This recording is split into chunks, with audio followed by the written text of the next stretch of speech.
We have an exciting speaker for you. I know it's something that all of you are interested and concerned about. We looked long and hard and did some research, and we found this wonderful, wonderful lady to come talk to us.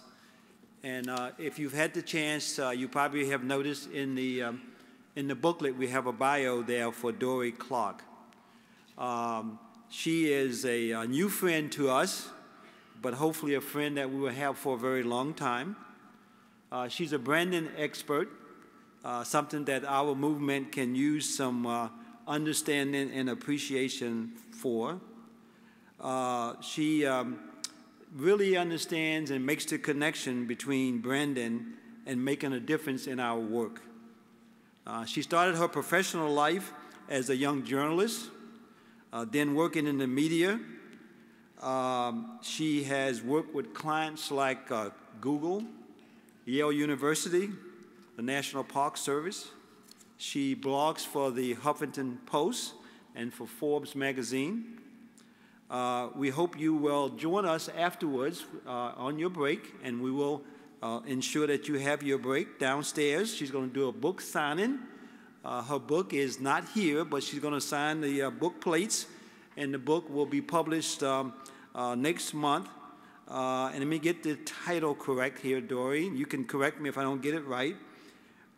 The book is Reinventing You, Define Your Brand, Image Your Future, which will be published next month by Harvard Business Review. She's smart, she's charming, she's intelligent, she's witty, and I'm jealous that she got her college degree at the age of 18. So here's Dorie Clark. Well, hello, everyone. Hi, Dorie. Yeah, I know how things go in these. It's very nice to be here. I'm delighted that CADCA had me, and part of the reason that I'm here, of course, is that the kind folks at CADCA invited me. But I would say, in a broader, more metaphysical sense, the reason that I'm able to be here today is that my dad stopped drinking. And the reason that he did is because of people like you.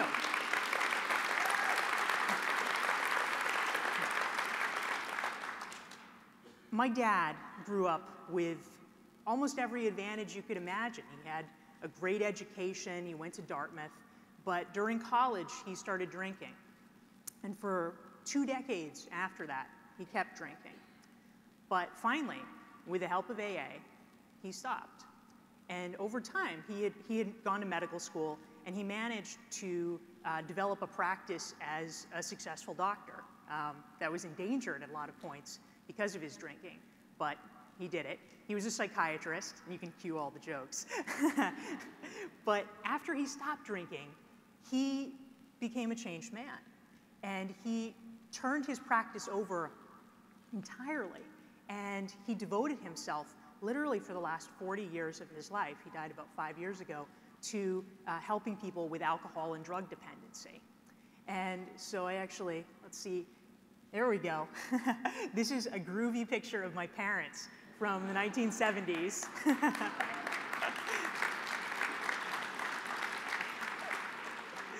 My mom worked with him and did family program counseling. My dad was a president of the Alcoholism Professionals of North Carolina. He formed one of the first detox centers in Western Massachusetts. He was really active, and this was a sort of family passion, as it were. I mean, even as a little kid, you can see the next one here. Oh, let's see. Do we have? Oh, I guess. Oh wait, there's one more. There we go. I'm still learning the clicky thing. That's me. So almost all of my family vacations when I was a kid, believe it or not, it was sort of a funny family vacation, but they were all conferences, to really great places like the Bahamas and Mexico, and it was all conferences of physicians in recovery.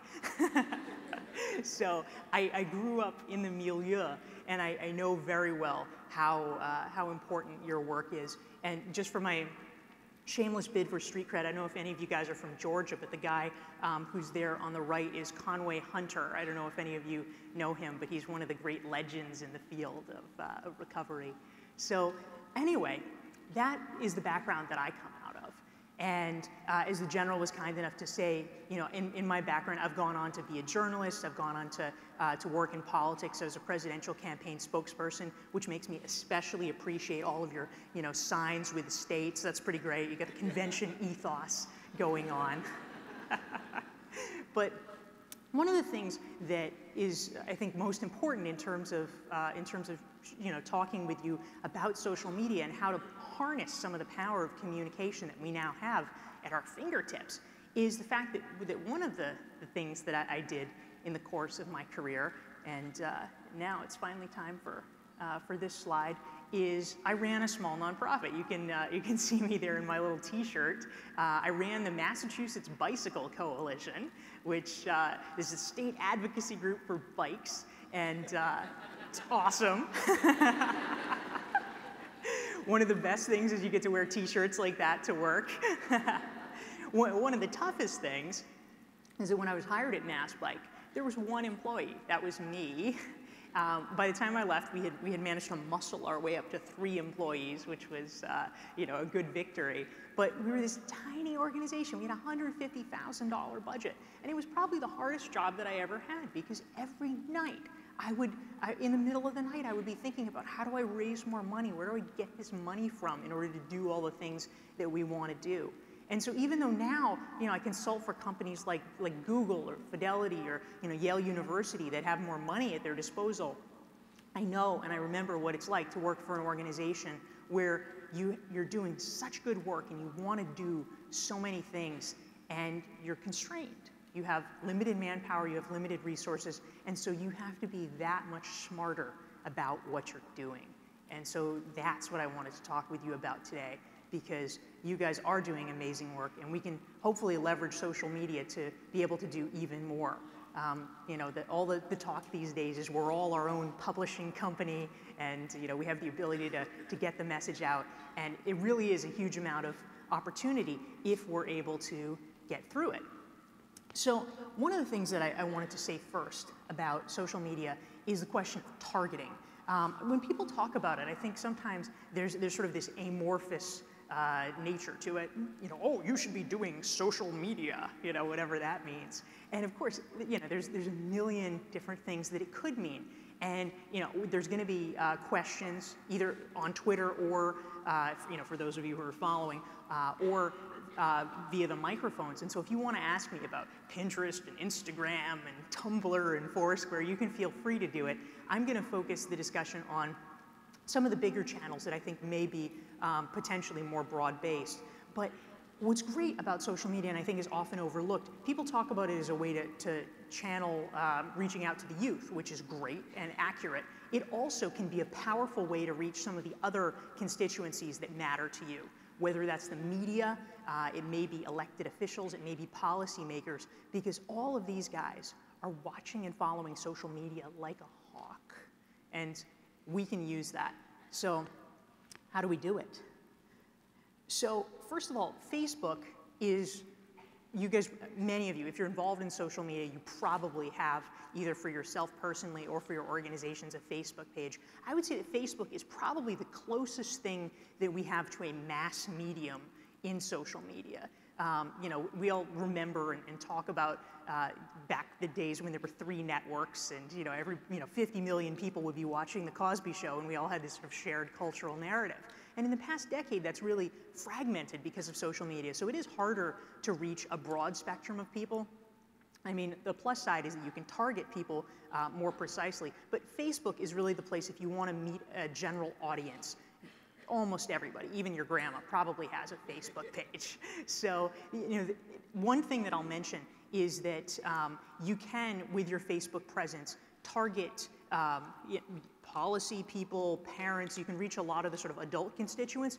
If you are going to try to use Facebook directly to reach youth, it can be hard if you're switching back and forth between messaging for them and for, your local legislator. And so you may want to have 2 separate Facebook pages if you're targeting youth versus targeting adults.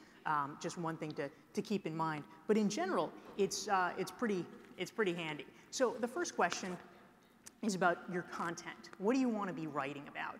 And some of the things that you can do with Facebook, you want to try to facilitate engagement as much as possible. So sometimes it's posting about events, sometimes it's asking questions so you can get a dialogue. It could be sharing tips or best practices. Any of those things are good. It could be policy updates, things that you're sharing from the feeds of news organizations or key partners. You also want to think too, this often gets overlooked, about the question of what you want to learn. You can learn a lot through listening, and particularly this may be, with your youth demographic, following them and seeing what they're talking about, what they're interested in, because just using it as a way to sort of plug into the zeitgeist can be powerful. And one of my very favorite things, which I think is often overlooked, is questions. Oh, and just as an example here, this is a screenshot that I took of Fenway Health, which is an organization that I'm involved in Boston. It's a community health center. And so these are a couple of things, just to, by way of examples about how they're using their Facebook page. One is that they're advertising, they have a free walk-in flu vaccine clinic. So, sort of an event update. Another is a policy update. Hey, we've just been awarded an NIH grant. So, you want to mix up your type of content. And one of the things that I think is easiest to do, because it can get overwhelming when you think about social media. What do I post and how do I do it every day? Well, if you think through a mix, and you literally have categories. Oh, okay, events that are upcoming is a category. You have news briefs. You have things you're sharing from the newspaper. You have things that from your partner organizations. If you literally put them into buckets and then create, like in the news media, an editorial calendar where you say, okay, if we're going to try to post something twice a day, and we've got these 5 categories of types of things, what do we plug in here? And if you spend 10 minutes doing that and creating your own editorial calendar for your social media presence, it makes it a lot easier and less overwhelming so that you're not staring at a blank screen and saying, oh my goodness, what do I do? Another example, which I think is great, this is a woman that I'm friends with on Facebook. She works at a nonprofit in Massachusetts, and I'll just point this out. You don't see it this often, but it's like her brilliant strategy utterly laid bare.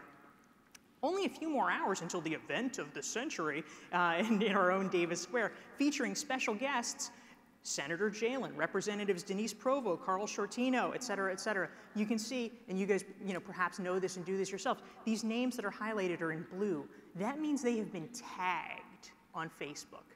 And this is a simple thing. If you're friends with people on Facebook, you can tag them in a post or you can tag them in a picture. Now, why is this important? Well, it's important for her because when they're tagged, they're notified. And so they know they're being talked about.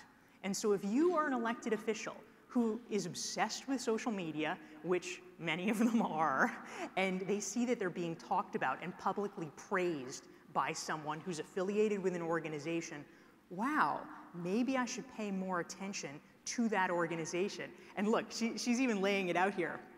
Note, it pays to be my Facebook friend since I'm only tagging the special guests who are my friends.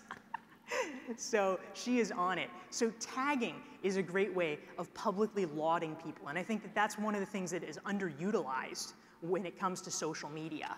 So the next category that I wanted to talk a little bit about is Twitter.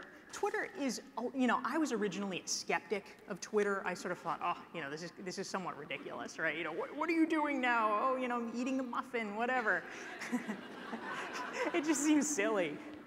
But I have to say, I've come around on Twitter. And part of the reason, it has a much smaller scale than Facebook. Facebook has 1 billion people.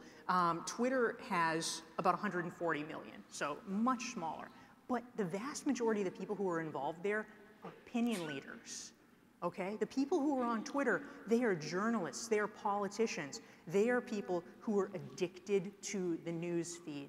And so if you are on there, and if you are finding ways to interact with them on there, it can plug you into a very powerful dialogue. I wouldn't think of it as a way to, get your message out, to the masses necessarily, or to your broad public. But if you want to be reaching people about influencing legislation, if you want to be reaching people about shaping a story that's in the press, this is a great way to do it. So some basic steps if you're not that plugged in on Twitter yet. Number 1 is come up with a list of all the people that you want to follow. And think broadly. Think anyone who has impact on you. It could be key partner organizations. It could be board members. It could be all the various legislators and city councilors. Follow them all, and a fairly large percentage of them will probably follow you back. Next, what are they thinking? You can use Twitter as a great listening tool to see what they're interested in. That's pretty powerful. If you want to be creating content, and particularly for Twitter, you want to have a pretty good stream, at least daily, hopefully a few times a day. That sounds intimidating, but first of all, know that it's like basically a sentence that you're putting out. And second, you can use a tool like Hootsuite or TweetDeck. Those are tools that they have online that allows you to program and schedule your tweets. So you can literally, I work with clients on this all the time, you can create a month's worth of content in a few hours by plugging it in on Hootsuite and just letting it take care of itself. And of course, you want to check it regularly to see what people are saying or respond to them. But in terms of creating the initial burst of content, you can do it that way, and that's pretty easy. Next, what should that content be? Well, similar to Facebook, you want to be coming up with tips, best practices. You can retweet things from your local paper, the New York Times. But what's even better, similar to the point that I made about Facebook, is it is a public recognition tool. It is a way that you can give praise and shout outs to the people that you want to be connecting with. So if you have a legislator that is in your corner and you want to be giving them a back pat, social media is one of the very best ways that you can do it. Because if you keep, particularly if someone has, say, 5,000 or fewer followers, which the vast majority of people do, they will notice. They will notice if you are constantly replying to them or retweeting them, and it makes an impact. They know that you are there supporting them. And so just as a few examples here, this is Hootsuite here, and you can see, I'm a big fan of this because it makes it very easy. It's sort of a dashboard. You can see a line of tweets that you've sent. You can see a line of people who have mentioned you, so therefore you know that you're in the conversation. And then, my list there on the right, marketing leaders, is just people that I'm following who are in the field, who I think, I should keep my eye on them. They're interesting. And it makes it even easier because you can just look at that feed. If there's something good, boom, boom, retweet it. So it makes your life very simple. I'm a big fan of making sure that when you're doing social media, this is not something that has to take over your life. It's a powerful tool, but you can control it. You don't have to have a full-time staffer just to manage your Instagram. You can do this in a couple of hours a week and do it well. When I'm talking about retweeting and replies and things like that, many of you guys know what I'm talking about, but just to make sure everybody does, the second one down, retweet at CC Chapman. This is like a sort of marketing guy. That's just sharing a message that he's put out previously. And you can see when you mention the one right above it, goal of photos/videos, sharing your personal experience, not striving for perfection, says at CC Chapman. And so therefore, when I mention him that way, he sees it, he knows it, and he says, oh, Dorie, she's a booster. And that kind of messaging pays. One other fun thing that I'll mention, this is mostly for kicks, but it's entertaining and it's getting better every day. There's a service called Klout, which is spelled with a K, K-L-O-U-T. And there's a few competitors they have. There's one called Cred, also with a K. There's Peer Index. And it's imperfect at this point, but it's an interesting concept, which is that there are companies trying to essentially quantify your social media impact. How powerful is somebody online? And so if you plug in your information, you can actually see when people are retweeting things or whatever, you can see who among your followers are the most powerful online, who has the most followers, who everyone is paying attention to, and they give them numerical scores. You can see down on the bottom that it's easy to track that way. So 100 is perfect. That's basically President Obama and Justin Bieber, and everybody goes down from there. So, just as a parlor game, you can see who among your people have powerful Klout scores. Blogs are also useful. I mean, blogs are actually at the point now, they're like, 10, 15 years old. They're like much less sexy than Twitter and Facebook are, but they're very, very powerful. And again, when we talk about targeting and what things are good for, blogs, I'll tell you right up, the downside of blogs is that they are a lot of work. You can't do a blog like once and then do another one in 6 months later. You want to have a consistent schedule, hopefully weekly, with a blog. And so it can take time and effort to build that into your schedule, to write something decent that's 500 to say 800 words. That being said, it's powerful for thought leadership. That's really the key. I wrote a post for Harvard Business Review a month or so ago. It's called "If You're Serious About Ideas, Get Serious About Blogging." You'll see there, it got 95 comments. People went crazy about it because blogging, it has kind of like lost the luster of sexiness. It's like, oh, well, yeah, blogs. But they're still the thing that are driving discussion and driving energy on the web. And here's why. Twitter is nice, but how much content really can you pack into 140 characters? I mean, you can become a source, you can curate things, you can be a player, but you can't really establish yourself as a thought leader or an idea generator in 140 characters, no matter how profound they might be. If you write a blog, that is the thing that people are going to quote. That is the thing that gets circulated, because as you guys know, it's always easier to read something than it is to write something. It's always easier to retweet something than it is, to be the creator. People want to cite things. And so if you really want to shape the dialogue, being the one creating it is a powerful way to do it. So one tip that I like to give in terms of, the question that we often get, how do I know what I should write about? People look at the screen and just get kind of paralyzed. There's a website called Copyblogger, which is well known for providing tips about how to blog well. And they have something that they call the Cosmo test. And they say, don't worry about coming up with titles. There are people out there who already know, it's a science of good titles. They know what people will buy. They know what's sexy, what's exciting. Those people are the editors of Cosmopolitan magazine. They rely on newsstand sales to come up with something amazing. And so literally all you need to do is go to the grocery store, buy a copy of Cosmo, and then substitute it. So, 10 ways to make yourself irresistible to your man suddenly becomes, 10 ways to make your drug prevention strategy irresistible. So just swap it out, borrow their tricks, feel free to steal it. That's my $1 million advice. So that's pretty good. So how do you get readers for your blog? That's the other question that I get very often. One way that you can kind of ease into it, I will guarantee that in almost all cases, you guys have a local paper. That local paper probably has a website, and they probably have blogs on that website. All local papers are being driven into this sort of hyper-local mode. You can actually start, if you're just getting your feet wet, by doing guest blog posts for those publications so that you don't have to build up your own readership, because it is a little dispiriting. You write something, you spend time, and then 2 people read it.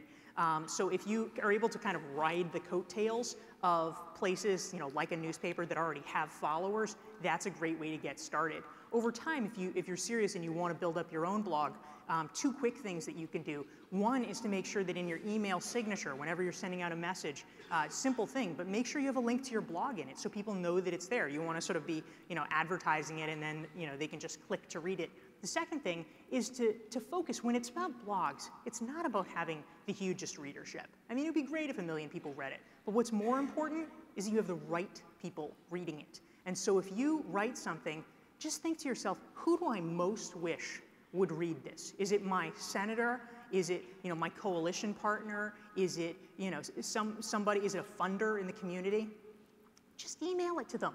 Just send them an email with a link and say, hi Bob, because of your interest in XYZ, I thought that you might find this article to be useful. I just wrote it, I hope you enjoy. Boom, have the link. And odds are, if you send it to somebody like that, they're probably gonna read it. And then you've accomplished what you want to do. And blogging can be very powerful in that regard. So what's next? Audio, video. This is something that I wanted to mention because for many people, and until a couple years ago, this was an absolutely correct perception. Many people think that AV stuff is way too complicated. They think, oh my gosh, I'm gonna have to hire guys like that, and it's gonna cost $10,000, and it's gonna be so complicated. It is not. That is the amazing thing. One of my side projects, one of the things that I did in my career, which was a lot of fun, was I directed a documentary film. We started filming in 2007. We finished it in 2010. In 2007, as we were beginning, we had to make the decision, can we film in HD? We knew that HD was going to be the future of film. It was incredibly expensive. It was prohibitively expensive. We said, you know what, we can't afford to do it. We just can't afford to do it. We're bootstrapping this production. Guess what? This is my HD camera, people. 5 years later, 6 years later, it's laughable, but it's in your pocket. If you have a smartphone, you can make an HD film. And by film, I mean, you know, the good news is that because of attention spans and whatever, what we're looking at for an ideal video on YouTube is 2 minutes or less. So how do you do it? This is amazing. Okay, literally all you need to do if you have a smartphone like this, you can buy a stand. They have these sort of, they call them like gorilla grips. You buy a little stand for it so that it doesn't rock up and down. You have the stand.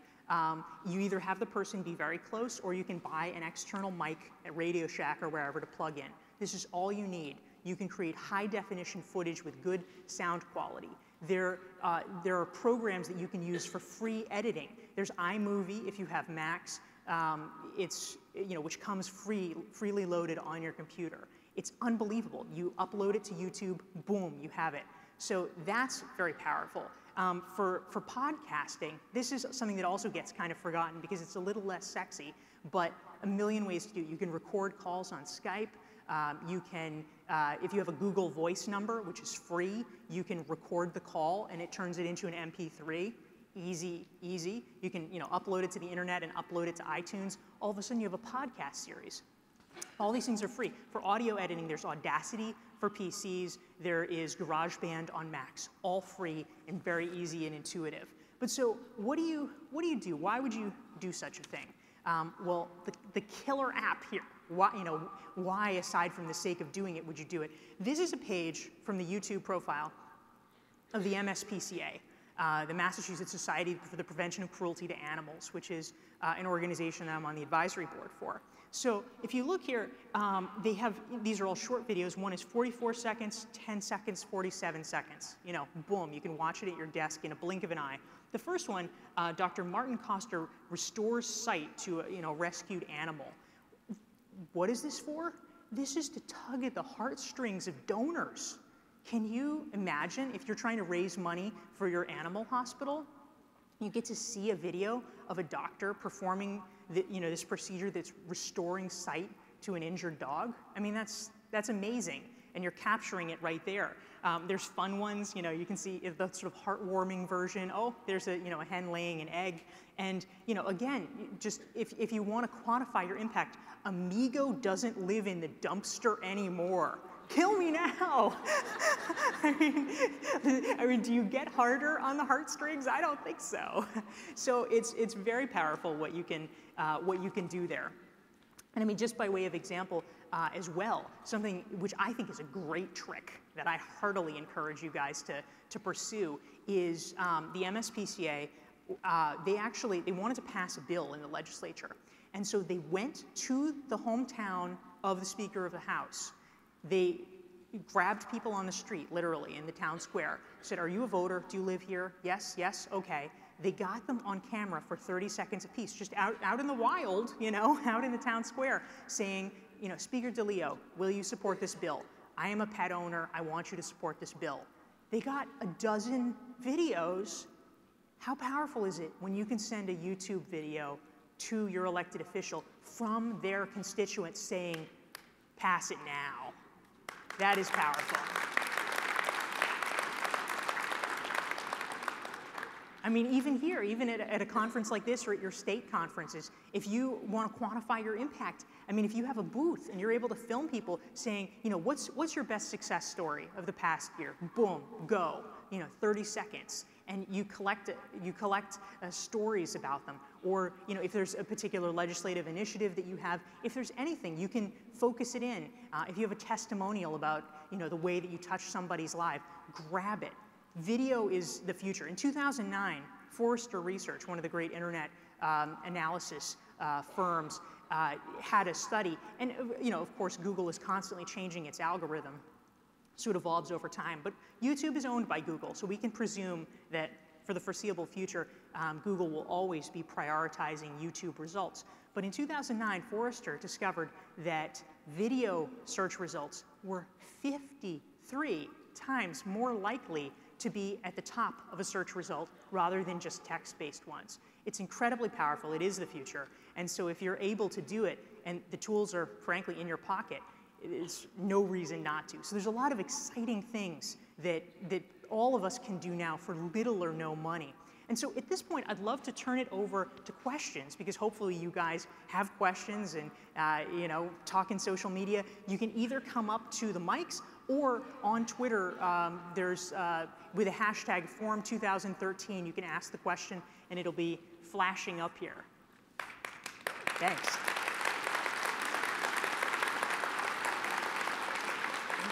Thank you, General. Thank you.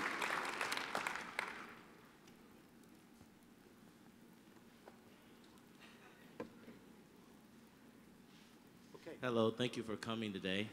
My name is Colbert Prosper. I'm with the United Way of Broward County Commission on Substance Abuse. I'm also with the NYLI TOT trainer. My question is, social media is great, and in our coalitions, we're already so busy.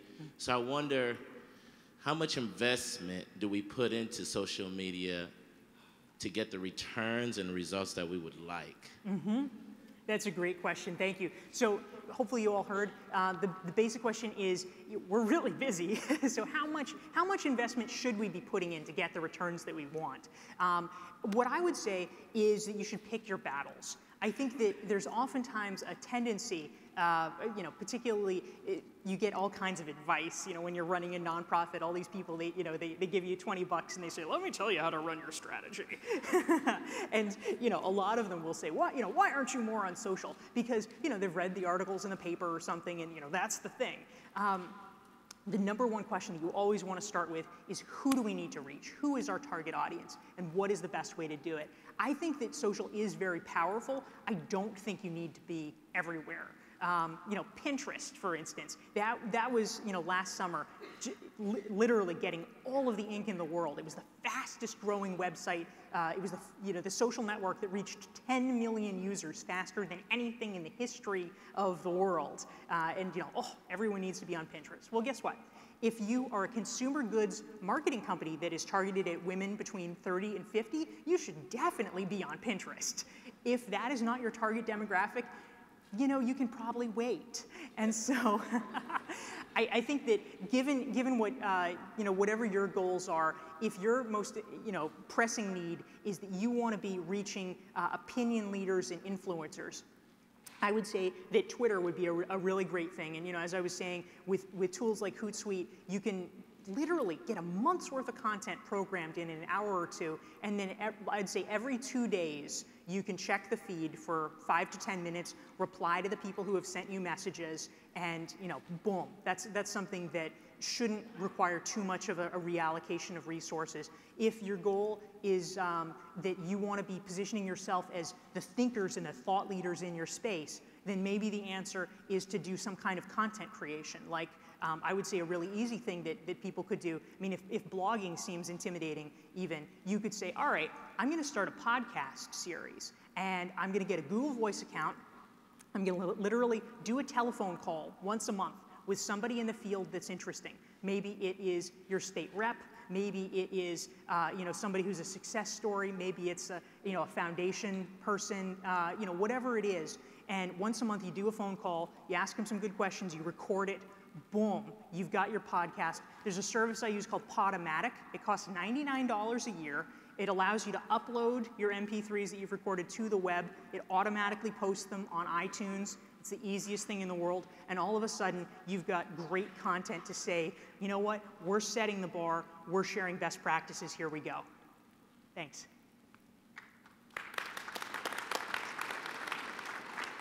Hi there, my name is Chad. I'm from Vermont, and I'm actually the media coordinator for our coalition. So I've been doing this for a couple of years, and I really appreciated some of the insights that you've shared. one of the challenges that we've had is we're a very rural community, and much of our state doesn't even have high-speed internet yet.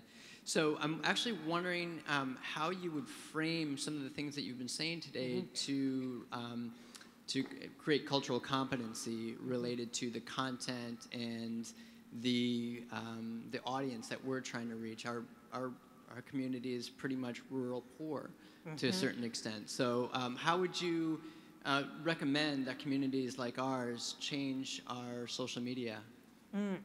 Great question, thank you. So briefly, if you're dealing with a population that's mostly rural, mostly poor, often doesn't have high-speed internet access, what do you do? How do you reshape the strategy? What I would say, the very first thing, and I'm sure this is what you're doing, is you want to de-emphasize anything that takes up large swaths of bandwidth. So unfortunately, that means that video is probably not a good idea yet. I mean, just as, you know, we can probably all remember, I mean, I was in college when, you know, when the internet came, and, and, you know, it would take like 3 minutes for a page to load, and, you know, you could like, if you tried to watch a video, it was laughable. I mean, you know, watching a 2-minute video would take 20 minutes, so it's just not going to happen. So you basically need to dial your brain back to 1996 and say, okay, no video. We want to do things that are very low bandwidth. And so for that, it means focusing on text stuff. You know, it could be something as simple as, okay, we're going to do a lot of blogging, and we're going to cross-purpose it, because if a lot of these folks aren't even on the internet, we will do a blog for the people who are on the internet, and then we're going to repurpose that content in a print newsletter that we mail out to other people. And, you know, we'll put our web address and we'll encourage them to interact with us online, but if they're just not online yet, then that's okay. We'll wait for that to happen. I think part of it as well, you know, obviously more and more people, you know, whether it's through libraries or whatever, are plugged in some way. I'd also start with a survey, you know, in terms of fact-finding among people in your community. What are the things that they are using? I would imagine that Facebook is probably, you know, sort of one of the earlier things that they're doing, so that might be a place to start and to emphasize. But the key thing is that you very much want to meet your community where they're at. Thanks. Over here, I guess. Hi, I am going to give you a call. I'm from Massachusetts myself. It'll be a local call. There are a number of coalitions across Massachusetts. We must be sharing some common problems, and some of us are coming up with solutions. What is the best way for those disparate coalitions to get together and even perhaps quickly mobilize to address an issue we share in common?